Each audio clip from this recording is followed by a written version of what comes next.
All right. I was talking with a listener, a friend about he's starting a new business. Let's put it this way. And it's not his first business, but it is the first business that he's starting where it is already his full-time gig. Okay. Okay. He's had side hustles before. Sure. All right. That's different, right? Than, relying on this thing to not just be the thing you can, have enough work to do, but eventually to drive an income. Yeah. And he's got a couple of partners with this. And he asked me a lot of questions, in fact, but one of them, the one that I want to focus on here, was how do you pay yourselves when you're just, when the only people working in the business are the three partners and, income is ramping up. So you don't have this, steady, predictable, stable base where you can pay yourself salaries or whatever that is. Like, how do you do that? And I thought, oh, well, what a topic to talk about here, because this is something I think many of us have had to solve. Many of us will have to solve either again or in the future. And I've done it a few different ways. The first thing to do is to figure out what each partner needs from the business. I've started businesses where everyone either is financially independent, or where everyone is financially independent from the business, whether that means they just have more money than they need, or they have an income stream from somewhere else, or something. And with that's treated a little differently than a business where one or more of the partners needs to draw income as soon as possible and as regularly as possible, right? That can happen. And either of these scenarios is okay. I would say you kind of have to go with the lowest common denominator. Makes it sound bad. It's not actually bad. But if one person in the business needs to take money out, then you need to do distributions for everybody at the same time equally, or you'll wind up in a scenario where one person's too much. If you have the funds to do those distributions. If you have, I want to let's put a pin in that. But the idea, go ahead. And also, I think, how do you what the roles are. I mean, if somebody's coming in as an advisor, investor, that's or whatever, different. That's one thing, versus if you have an operating partner that's like, hey, I'm going to be there every day. So they are going to get a salary based on their operating of the business, right? That's right. This is a business where all of the partners are operating partners. There's no silent partners, but you're right. Or silent or non-active partners. That's different. Mm-hmm. And then you do need to kind of come up with things, a way of distributing that around. Yeah. But these are all active partners, actively working in the business together. And the percentages of ownership that they've come up with are percentages that all of them are comfortable with. And that's really all that matters in terms of ownership percentages. If everybody's on board, then everybody's on board. But he asked me, he said, how do you do this? I said, well, it depends on how much cash the business is bringing in. But when I've started a business, the way I've done it is a percentage of profits after what I always call the war chest, right? Every business needs a cushion. For whatever reason, I've always called it the war chest. How much money, what's the minimum amount of money we want to have in the bank so that we don't have to worry about putting money from our pockets back in the business for operating expenses, right? And that really is like the first milestone of success. If the business can pay for itself, and the way they're doing this business, it kind of automatically pays for itself, which is great. So their expenses are, other than some really minimal things, their expenses are very much tied to their income. So think of it as commission, but it's not. But that kind of thing. So great, no problem.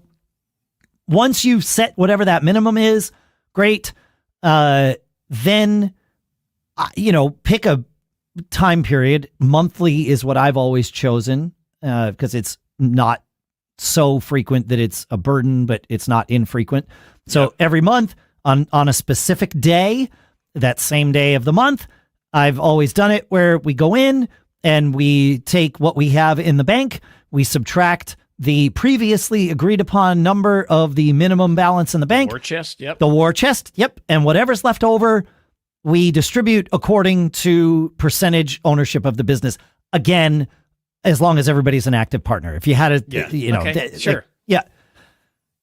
That's generally how I've done it. With one business we had our minimum number of the war chest, and then we had a goal number of the war chest. We knew that we needed X to run the business, but really we wanted about 4 times X as the really comfortable cushion based on some possible future needs of things that we wanted to do. So what we would do is we would take, we set the minimum number. Great. When it came time the next month to do, the first month rather, to do the distribution, we subtracted, we did the math. There was the amount that we were going to split. And instead of it being 100% split amongst the 3 partners, it was 95% split amongst the 3 partners. We added 5% to the war chest. And then after adding 5% to the war chest, we increased the minimum number of the war chest. Yeah, right. And we knew what the ceiling was so that we weren't just going to increase it ad nauseum. But, and then once that was it, then that was the minimum. And we increased by 5% of whatever the leftover was the next month. And it didn't take us very long to get to that war chest number where we were like, oh, now we have everything we need. Now we can go to distributing 100%. I will tell you from a different perspective, because you've never had inventory. Fair. And inventory changes everything, because it is the monster that can suck out all your cash. Yep. And if you're, depending upon what your margins are, you have to spend a certain amount. Now, if you're a manufacturer, you have to create a certain amount of product. Yep. But if you're a reseller, you have to buy a certain amount of product to resell to make those numbers work. So okay. If you're going to make 50% margin, just to keep things very simple, and you want to make $50,000, well, we got to buy $100,000 worth of product and sell it every month, right? Just very gross, really easy. So wouldn't you buy $25,000 worth of product? Yeah. Okay. I was just doing the math. If you're making, if you want to make 50, if you want to, yes. Yeah. Okay. Yeah. Okay. Yeah. But whatever the numbers are, you figure it out. Sure. Math in public always scares me.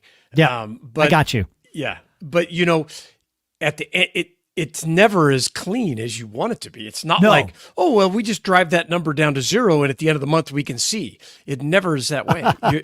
Your inventory creeps, and maybe you sell 83% of it last month, or maybe you only sold 64% of it. So then you're stuck with, okay, we've got this product that's taking up cash. Your inventory can creep up and up and up and up, and it impacts your available cash. So then what do you do? So in those cases, I've just decided, okay, what's your salary requirement? At the end of the year, we're going to take out the same thing. What's your requirement? How do we deal with this? And when I was young, I didn't have much of a requirement because I was young. I didn't have, expenses like you build up over time. Yes. And so, you have your partners go, okay, guys, what do you want to take? Okay, we need a couple grand a month, whatever it is to get started. Or in the beginning, we can't take anything. Okay, we got to start building up some cash. But then, a year into when you hit your war chest, you got it. A year into it, okay, I want to take this. Like Dave, when you and I started deals on the web, the goal was to get to generate enough money to hire someone. That was our number one goal, so that we wouldn't have to do the day-to-day work, and we eventually did that. But at Mac Rescue, when we started that, my partner and I, we had young families. We needed to take a check. I needed to have it. So we were employees of the corporation, and we just got a salary. We both agreed on what our salary was going to be. Yep. And it wasn't, unless you were broke, it didn't hit at the end of the month like, wow. And don't get me wrong, there were times where you could not keep that check. You couldn't get paid because you had to make payroll. So there's definitely different ways to do it. Yep.